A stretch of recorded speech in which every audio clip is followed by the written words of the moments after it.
शरद पवार यांनी आगामी निवडणुकीवर भाष्य केलंय। आगामी निवडणूक मवियानं एकत्र लढावी अशी इच्छा असल्याचं पवार म्हणतायत।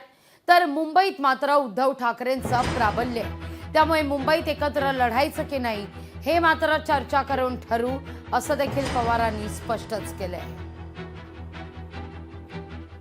हे काही घेतले नाही।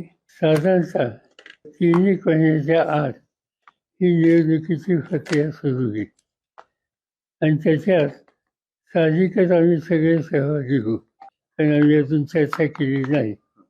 पण काँग्रेस पक्ष आहे, आमचा राष्ट्रवादी पक्ष आहे आणि उद्धव ठाकरेंच्या नेतृत्वाखालचा शिवसेना आहे आणि शेतकरी कामगार पक्ष आणि इथे छोटे पक्ष आम्ही एकत्र बसू आणि एकत्र बसून एकत्र निवडणुकीला सामोरं जाता येईल का याचा विचार करू आणि त्याचा अंतिम निर्णय करून एकत्र निवडणूक करायची इच्छा आहे। लोकशाही मराठी ऐका, पहा, जागरूक रहा।